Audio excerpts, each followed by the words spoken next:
Today's show is sponsored by the ABV Barrel Shop. The ABV Barrel Shop is located in the St. Louis metro community of Arnold, Missouri. The ABV Barrel Shop is focused on one thing, single barrels. Best of all, you can try before you buy. Head over to abvbarrelshop.com to sign up for their email and text distribution so you know what they have in stock, what classes are coming up, and who from the industry may be coming in to visit. The ABV Barrel Shop. It's where single barrels live. We are also sponsored by the Bar to Go. The Bar to Go offers traveling minibars that are no bigger than a small purse or toiletry bag. Best of all, they are fully customizable so you can create the perfect piece that is unique for you. If you own your own business, what a fun and unique way to promote what you do. Check them out online at thebar2go.com. That is the number 2 in the Bar to Go. If you have wholesale questions, call my friend Isabel Clark at 504-481-1297. Finally, we are sponsored by the Neely Family Distillery. NFD is a family-owned business that keeps ringing up awards in the spirits world. Head to Sparta, Kentucky to experience the family history, award-winning spirits, and meet the Neely family. Check them out online at neelyfamilydistillery.com. Now, on to the show. Let's drink!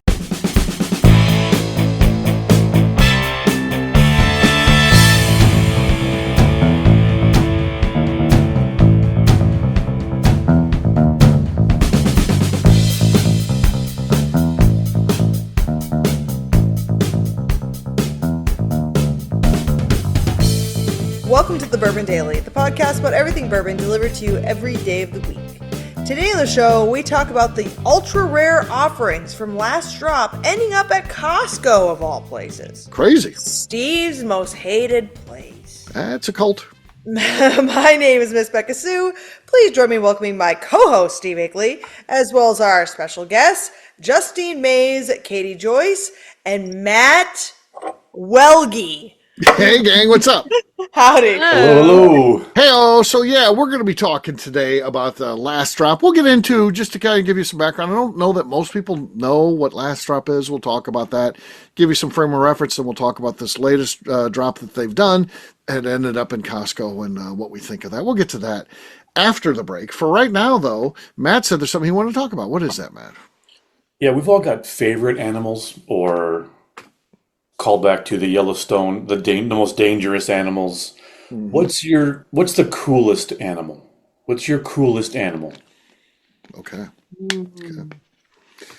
My coolest animal, I think, is the alligator. I think it represents America. It represents, there's ones that they've had alive that they've pulled bullets out that are from the Civil War era, so they live forever. They're just like machines. They're not. There's no intelligence to an alligator. They're just machines. Like and a crocodile, which is their relative, our good friend from Dark Arts. What's his name? Macaulay. Macaulay. This is my age thing. Nothing about Macaulay there. Macaulay goes into the salt ponds, and the crocodiles. Most animals will avoid humans. Like a shark will even. It doesn't actively go after humans. But Macaulay drops his canoe thing into the salt ponds where the crocodile. Well, they all start coming after you because they are just machines that are built for killing. Are they afraid of people at all? No. If they see you and they're hungry, you're a meal. If they're not hungry, maybe you'll be okay. But if they're hungry, you're just a meal for them. They will come and get you. So I love the alligator. I think they're cool. I don't ever want to have an interaction with one. I don't ever want to be like swimming in a lake in Florida and someone's like, alligator. I'm like, fuck that. I do not want to see one up close and personal other than going to the animal farm up there in Key West and holding a baby one where it's got its mouth taped shut. Other than that, I don't want to mess with them, but they're cool. I think it's a cool animal. And they make good boots. I've got mine.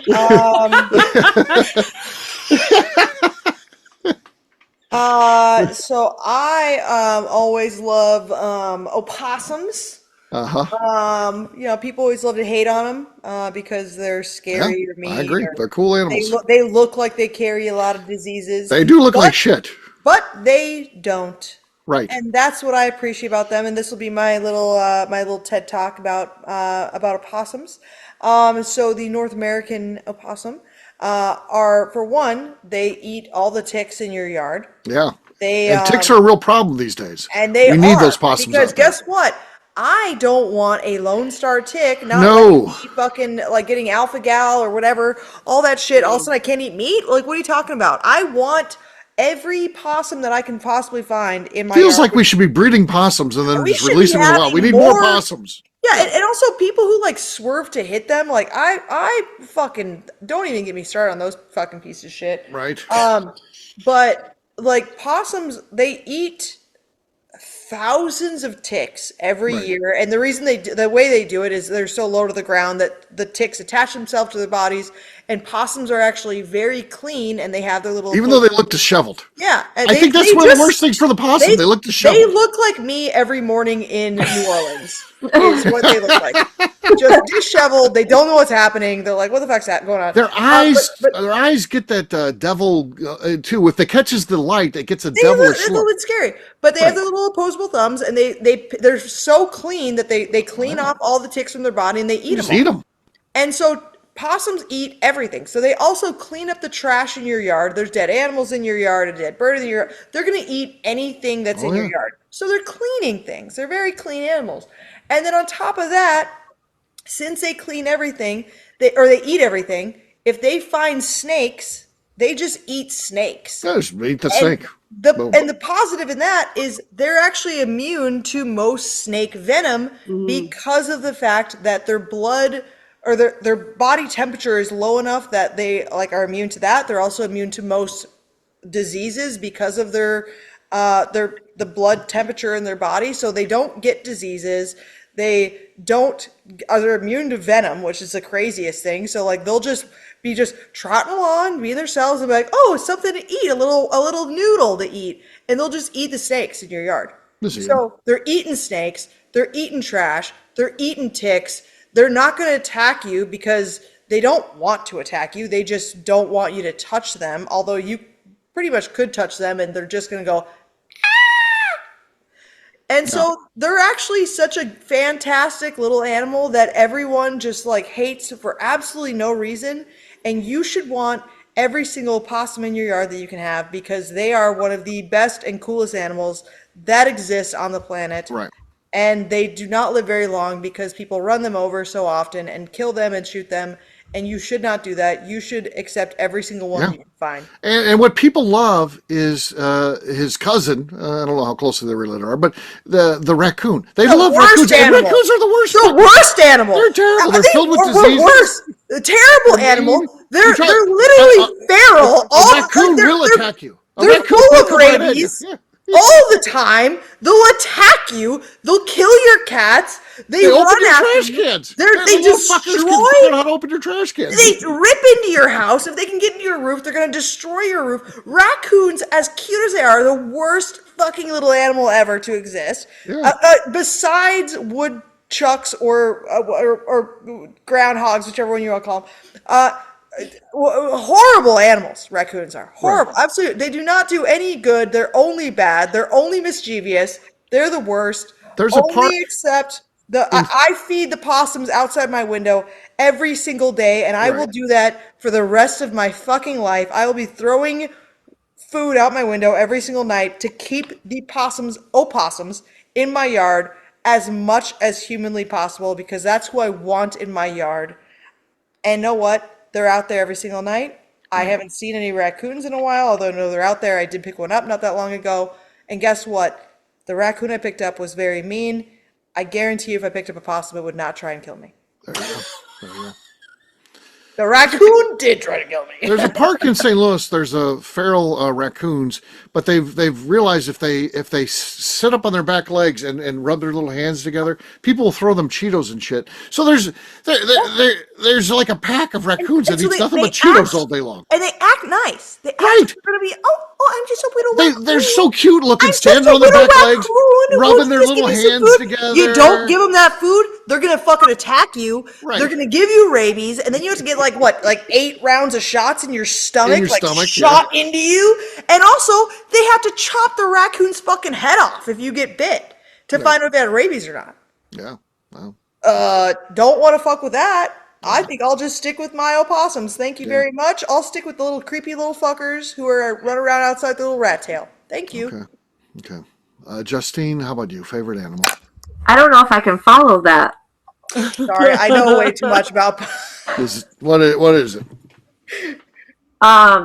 I have to go with sharks. Sharks. I don't know if they're really considered animals. They're an animal. They're an Every animal. Animal Sure. or That's mammal? an animal. It's not an insect. It's an animal. It's an animal. It's an animal. Yeah, sharks. It's not a plant. Any type of shark. You Any like shark. any type of shark you like?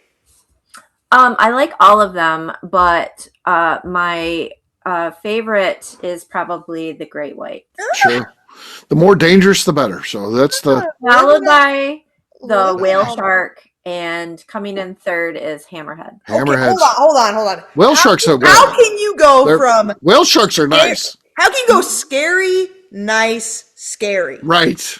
Like, why Whale did you sharks go? Like, you should have gotten like Whale sharks great are cool, white, but they're nice. bull shark, hammerhead. Like, how can you throw in a nice shark into that? Right. I don't know, because they're just so big and cool. Like, I don't know. Right. And terrifying. Yeah. Granted, that's what I'd want to be killed in with at the ABV Barrel Shop. But The shark, huh? yes, I'm going shark all day long. But you know, What are the other two choices? A bear. and alligator. Alligator. I'm Oh, going yeah. I'll take shark. the shark. And the bear's a Kodiak, by the way. It's not the black bear. Well, that'd be a tough one because, Yeah, man, they're I'm not that going- much bigger than a person. And, I go shark all day long because hopefully it bites me in half or bites no, off like it's my not going to heart. go easy on you. It's going to. It's not. Neither is the bear or the fucking Neither is the alligator. bear or the alligator. I'm At going to give it a least good the- fight, though. That's the key. The That bear, blood I'm gonna get- loss. You're not going to fight. There's literally. I'm going to do one of these things and then one of the those. intent. It'll be You're an uppercut going to to the be nuts. dead. Yeah, For well, the people that do ultimately- not know, listening to the show, Steve has a thing at the Barrel Shop, which Yeah. is, would you rather die? So that's the main part of this conversation. You have to die. There You is can't be not, like, I'm gonna there fight is my way not out of a, this. I can get out of this death. No, that's You not part of it. will die. Yes. Is the point of this conversation. Would you rather die It's a by bear. a shark, bear, or alligator? It's the bear. Clear and obvious winner is shark because a shark has very sharp teeth and just chomps you down. No, and you're just bleeding, you're and, like, drowning. Takes my fucking Saltwater skin out, stings to and those I open die wounds. within Stings. like I bleed out. I bleed out within fucking like 1 minute. No. Where a shark or a bear is gonna maul you to death slowly, or a alligator is gonna do the death roll. It's gonna rip your arm off and then grab you and pull you down more. Because no matter what, you die, Steve. You're not fighting like that. I'm fighting. It doesn't matter. You die. People are going to see that bear afterwards and be like, fuck, Akeley gave that thing a run for its money. You're dead though. Have you never watched The Revenant? Yeah, that's fine. You're dying either way. That's horrible. I You wanna might make- not even be dead yet for like a couple of weeks. It's gonna like put you in his lair and just Oh my slowly bite fucking arms off. No, stop it. For those listening at home, Steve was making like Rock'em Sock'em robot punch. That was awesome. That was awesome. Like Steve's acting like you die. The gist of the I entire would kill thing that is thing. you're Yeah, dead. well, I mean, it'd probably be a tie. I mean, I would still be dead. I get it. You have to die in this thing, but maybe that thing dies too. If you die, that's not a tie. What's a tie? If it The dies Bears too, family would say it's a tie. They'd be like, "Fuck." I've watched how sharks kill things. Yeah, guess what? A chunk out of my. If I know it's death is the end, I'm hoping it's a fucking like it takes out my entire hip area, chomps me down, and I'm like, "Ah!" And then I'm dead. Fucking like 1 minute later. Yeah, that's not The how it's bear, done, but I am slowly dying and getting shredded with those claws. There's no way. All right, man. Only men choose the bear because Oh, no, they think it's some sort of dignified way to die. Okay. I'm choosing quick death every day. Quick death. Okay. Yeah. Katie, help us out here. We've gone animals. off the rails. We've gone off the rails. the What's one your I keep favorite in mind is I think the axolotl because they can like regrow. What the fuck is an axolotl? It's like a salamander type thing. It's like the little thing that has the Yeah, it looks like a Pokemon character, kind of. yeah. They are very cute, and they always are smiling. Nobody wants Salamander, that. and it's got No. like extra little ears, but like it can regrow body parts. It can even regrow part of its brain. No. You'll get an alligator as well on demand. Right now, alligators have two. We got the shark and the possum. Katie, thank you so much. I didn't realize. Always smiling. Yeah, that thing's cute. I didn't realize this would go to like the most deadliest way of dying. I was like, Katie, I gotta Katie do and I one. both. I wanted just a cool animal. Okay. I picked the chameleon. I think the chameleon is Oh, just that's so pretty cool. cool. Changing yeah. Throw colors. away your Yeah. vote. Fair. He's like, I'm in like a green background. I'm gonna change myself green, or I'm in a orange and red What about background. like octopus or squid, whatever one? Yeah. Right, that's better. Octopus. Octopus is better. It's smart. Hey, we're not saying what's better. If he likes chameleon, What's that's cool? Like, what's the coolest animal? Like, not what's better. Komodo dragon's the coolest animal. Those things are bad fucking because they have animals. bacteria. They've never gone to a Yes. dentist, Steve. That's what you Yeah, like because about they never Komodo go to a dragon? dentist. And they're They've just never like, gone to a dentist. How do you you look up how does a Komodo dragon kill me? Bacteria in his mouth. Right. Yuck. That sounds like some guy that's trying to like hit on me in a all bar. it does is before. go around and bite shit, and then just waits and be like, oh, next week is going to be a buffet around here. I've been Yuck. 8 things. Yeah. You think a Komodo dragon's I cool? love the Komodo dragon. It's badass. My other Wasn't answer was that going your to be answer? like a dog that knows how to ride a skateboard. I think that's pretty cool. Like, Right. That is cool. Fair. That is cool. my dog brings in the groceries. I think he's pretty cool when he does that. Yeah. Cool. A bulldog on a skateboard. There you go. That's the coolest animal. My That's the other coolest option. animal. That's the other option. Everybody who doesn't like seeing a bulldog on a skateboard. I'd vote Apparently for those that things one, love yeah. skateboards. You're like a really cool lizard thing, Right. or a bulldog on a on a skateboard. skateboard. Yeah, that's pretty cool. Pretty cool. Yeah. Yeah, that's a Winner. winner. So there you go. On that note, guess what, gang? It's time to drink. What is everyone drinking? I'll go first. Bomburger. Oh wow! I'm Hamburgers. signing off. at Look how this- much he Miss has Becca left. Sue, Look at see the you later. display I've got here. Ooh, Bomburgers. Wow. Okay, that sounds Boo! like it's gonna be the winner. Boo! Sounded Boo! really, Like really it's good. gonna Bakery be sucks. the winner. Boo! Really, really good. We'll see how it goes. Becca, you're next. I'm reusing a bottle again. I've got my sweet thumped rye whiskey from Neely. Squeaky, but was louder, so we'll That say was Becca has better the than lead. yours, so We will say Becca has the lead. All right. Next up is going to be Matt. Sazerac, 125. Okay. Not enough to beat Becca. She's still got the lead. Justine's next. I have Old Monroe.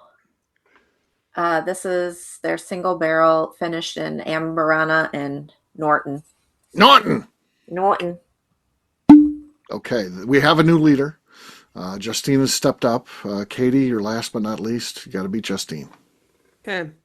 I have the Art of the Spirits Fuck Cancer Okay. bottle. That's a nice I'm bottle. trying a new audio setting. We'll see how it goes. Okay. Was that it? No, that was mine. Sorry. Oh. I was putting the cork back I was going to in. say that's a weird. I was like, what a fucking fucking noise. noise. is better than your first corking, Steve. It's like more clicking. I don't. I was like, what kind of sound was that? Right. Okay. All right. I wasn't watching just sit Justine. I was here. watching Katie, and it was I'll like, just sit here and do nothing. I'm sorry. it's not a bad move. She's got the lead. As a reminder, Katie, it's not like she's just 100% innocent in this. She does have the lead, trying to commit a foul there. I feel so. Go ahead, Katie. What do you got? Okay. Oh, there you go. That's the winner. Okay. There it That is. sound made a lot more sense. Yeah. It did. The sound before I was like, I know. what kind of like? I thought we were gonna get her voice in like a helium sound or something Right. after that. Yeah. It was weird. Like- so. Yeah, Katie. The look on Katie's face, it made it seem like it was that. So Well, that's because it what was threw me right off. as I clicked a Right. button, and I was Right. like, "Oh no, what's wrong? That's not Yeah. right." Cheers to Katie. Cheers. All right, we'll take a quick break, and then when we come back, we're going to be talking about Last Drop, who they are and what they're doing. We'll do that in just a few.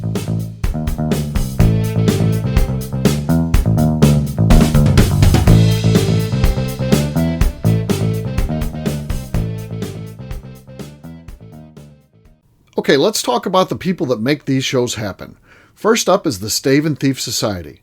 Via their in-person class at Moonshine University in Louisville, Kentucky, the Stave and Thief Society is the place where you, a bourbon enthusiast, can expand your knowledge and emerge an executive bourbon steward. In 2017, I completed my executive bourbon steward certification. It's the most comprehensive bourbon certification available and connects you with an expansive network of bourbon enthusiasts and professionals.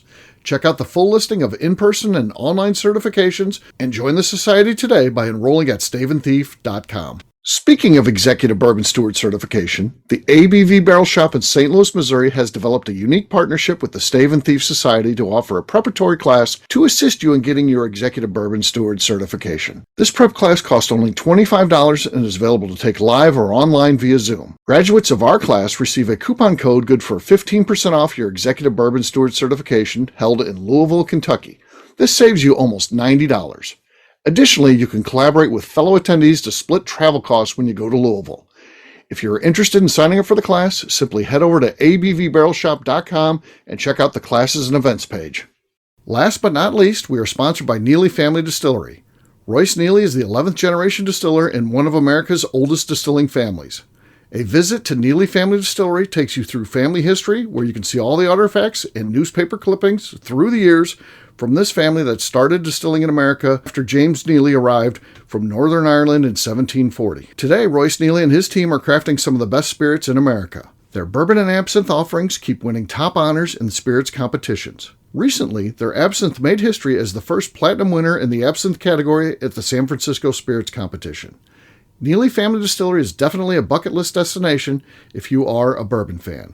Learn more about their spirit offerings, visiting their facility, and the awards they have collected over at NeelyFamilyDistillery.com. And now, back to the show.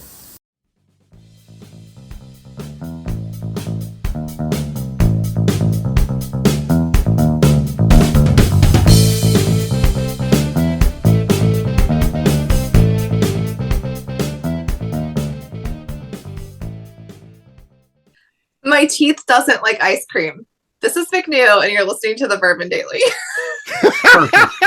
That's a pro. That's a pro right there. Take McNew.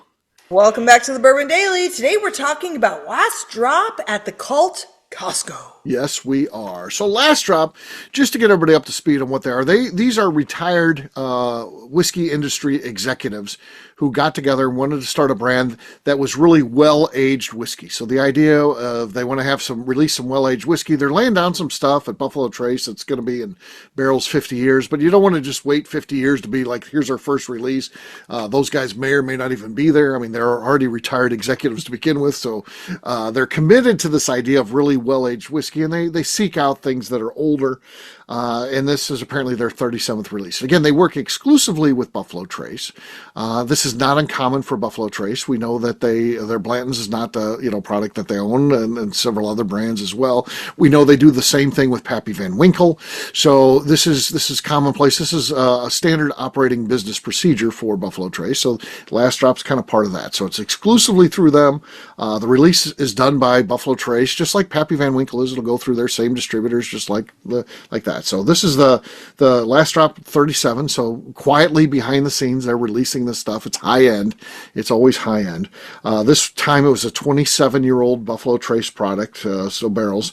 Suggested retail price $10,500. Only 508 bottles were available. But the interesting thing about this one, first time they ever appeared at Costco at a discounted rate at $8,000. Suggested retail price $10,500. So, and Costco did not say which store. So everybody might be, well, I'll run out there and see if they got one of these. It did not say the store in the article. So, what do you guys think about this, first of all? What do you think about the concept of Last Drop, that type of thing? I mean, first of all, I'm going to ask a question that's probably going to make me sound really stupid because Okay. I've literally never heard of this before. So it's Right. Last Drop number 37. So that means there's 36 other releases. But again, they're so small typically, it just basically goes to certain customers and that, they drop it very quietly and it sells out. It goes to, into distribution, it'll go to whoever their high-end customers are. So this one's a little bit bigger, 508 bottles. But yes. And if you go to Buffalo Trace, again, Becca and I saw this. We actually got to go in this warehouse. They have a warehouse that's like a refrigerator. So that's what they're aging that 50-year-old stuff in. And again, you don't get to, it's very early on. They've only been doing this 5 years or whatever, 6 years, I don't know. It's eventually supposed to be like 50-year-old product that they're aging in basically literally refrigerators. It's cold in there. So it's not cool, it's cold. So yes, so that's the first component. They're very different. It's not something you'd see on Buffalo Trace's website or anything. It's not really controlled by them. Another company, like I said, the Last Drop team controls this stuff, but they utilize Buffalo Trace for bottling and all the other kind of stuff they can do. Different mash bills? Is it always different mash bills? Yeah, okay. different stuff. Yeah. So it's not like it's the same thing or anything like that. So this example, like I said, was, I guess Buffalo Trace probably had some older barrels. Probably, I would guess, you think, well, that's some really old barrels. Well, there is another brand that they have that they seek out older barrels, and maybe, again, I don't know anything about that. Again, these are probably from pretty rich dudes. I don't want to say anything wrong that's not true. But I would think maybe Julian Van Winkle's like, this isn't right for our flavor profile. Do with these what you want, these barrels. I'm releasing these barrels. That's how I envision this happening, because that's some pretty old barrels to be sitting around, but they do have a product that they like well-aged, so that's how something like that could happen. So Last Drop gets their hands on these, they release them, and it ends up in Costco. I'd say if you have $8,000 just laying around, I mean, it's a worthwhile investment. It's like buying real estate in an area where you know is up and coming. Like you can walk out the door ahead of the game.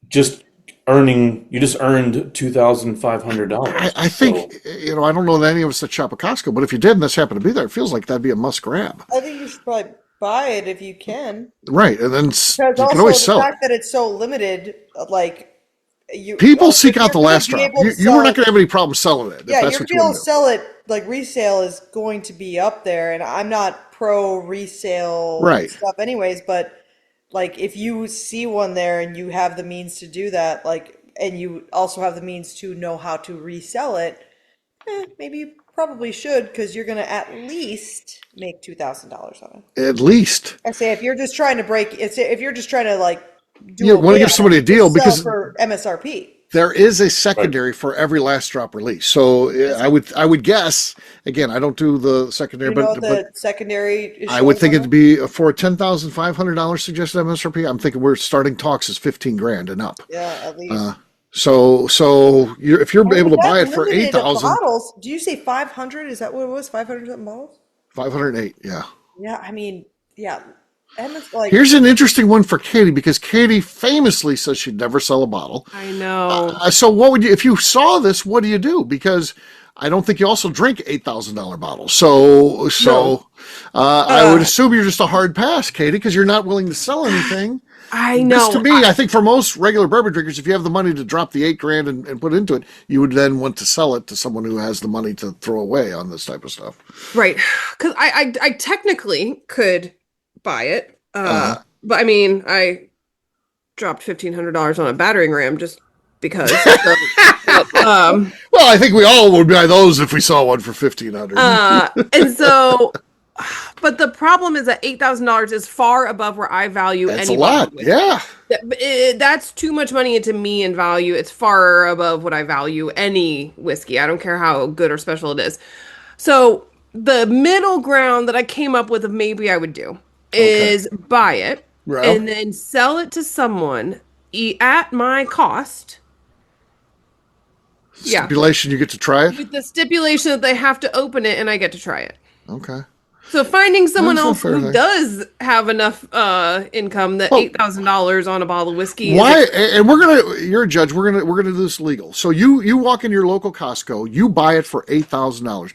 Would you be against going to Justin's House of Bourbon and they're like, we'll give you $12,000 for it?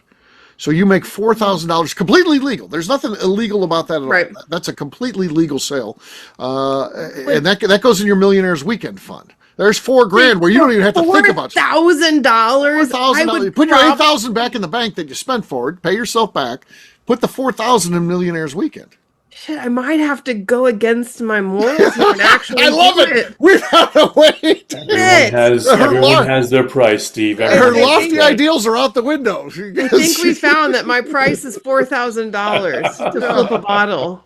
Yeah. But Yeah, that's significant. That would be hard to pass up because I would assume even at a Justin's House of Bourbon, they'd be willing to unload 12 grand on it because they're going to sell it for 15 or higher and probably do it quickly. That's another thing too. It's not going to if it's one of those things where they pay 12 and sell it for 15, they got to sit on it for 3 years.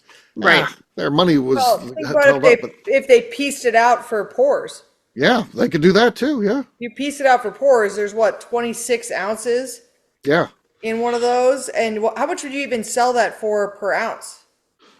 So yeah, I can tell you. I can tell you. So you here's the formula for bars and stuff like that. So you take $12,000. That's what the price they're going to pay. You divide by 5, and that's your pour price. $2,400 a pour. Yeah, so 24. So that times. That's what they charge.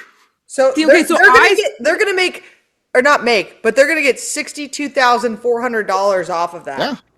Okay, so I sell it to them for $12,000 and then buy one pour. So I've tried it and I've still made $2,000. There you go. She's got the whole thing figured out. So. Or come in and I want 15. When they say no 12, I say 12,000 and one pour is what you're paying me. Right. And they'd probably agree to that. Yeah. This would be a hard one to pass up for me. You'd have to get it. I feel like, and then just go the legal route. If you're uncomfortable with it all, go the legal route. Sell it to Justin's House of Bourbon or Revival. Brad would go to Brad Bonds, and yeah. Part of this feels so ridiculous to be buying potentially at Costco. We're like, you're getting a 2-gallon jug of milk, right? And 6-pound bottle of Parmesan cheese. Yes, a 5-pound bag of some apples and an $8,000 bottle of whiskey. But at the same time, there's been times I go into Sam's Club and I come out and I just bought a 6-foot-tall nutcracker. So there are ridiculous things. Now it's like I spent $800 on something, not $8,000. Right. So on the one side, I'm like, no, this is the most wrong place for this to sell. But on the other side, I'm like, you know what? Sure. Why not? Why wouldn't it be? There you go. I think that's the right answer. I think all of us would have to do that if we were in Costco and this happened to be there. It's crazy. So yeah, $8,000 that's just too much to spend on a bottle. I feel if I hit the lottery, maybe things change. I'd be like, if anybody sees one of these, let me know. I want to buy it just to drink it. Yeah. Who cares? But none of us are in that sort of stratosphere. If I had lottery money at that point though, I'm giving away pours of it because it's worth the 100%. to give away the joy. Yeah. Imagine having a party, Katie, where you break this out and be like, "Hey, this is a $10,000 bottle here. Everybody, let's have a pour of it. Just see what we think." That'd be a cool thing to do. That would be cool. That'd be really fun. People, it'd be the most epic enjoyment of whiskey that people get to do for free. Then knowing that it's nothing that they ever get to do in their life again. That's a cool thing you could do as a lottery winner. Yeah. I would think that'd be awesome. That's who should be buying these, just lottery winners. Who's the last drop sell to? Only lottery winners. Yeah, so there you go. There's a little bit about that. Last Drop's interesting. I'm sure we'll be talking about them more in the future. They are a fun one to watch, so there you go. We'll wrap this one up, as we always do, by talking about where people can find us. Matt, we'll start with you. Where can people find you? You can find me Googling battering rams and across all socials at Whiskey Tequila Fridays podcast. Yeah. Katie, how about you? You can find me apparently bending my morals for a $4,000 profit on whiskey, and also over on Instagram at Katie Proof. All right, Justine. You can find me on Instagram at JA_Maze. Miss Becca Sue.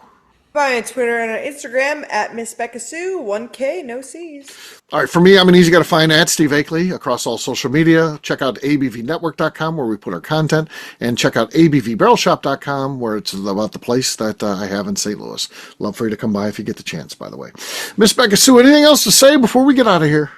I'd just like to remind the audience to please give us a 5-star review that includes comments. It helps new people find the show, which is very important to us.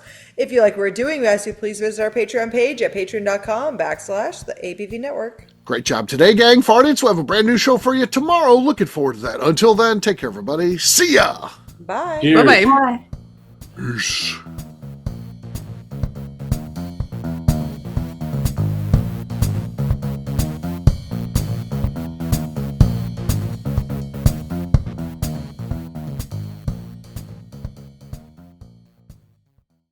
Before we let you go, let's talk about one last thing. The ABV Barrel Shop in the St. Louis community of Arnold, Missouri. The ABV Barrel Shop is focused on a couple of things. First of all, single barrels. We are the place where single barrels live. We go to distilleries, taste through the whiskey, select the best barrel, and have it shipped to our store where we present it to you, our customers, by allowing you to try before you buy. We're also known for the classes that we have in our education center in the store, as well as the events we have with industry professionals from the bourbon business. If you are in the St. Louis area, please come by and visit us at 6 Fox Valley Center in Arnold, Missouri. Or at a minimum, at least sign up for our email and text distribution so you know exactly what's going on in our shop over at abvbarrelshop.com. This is Steve Akeley, owner of the ABV Network, signing off. We thank you for listening to our programming and truly appreciate your support. The Bourbon Daily is part of the ABV Network. For more information or to become a sponsor, please visit abvnetwork.com. Thanks for listening and cheers. This has been a Steve Akeley production.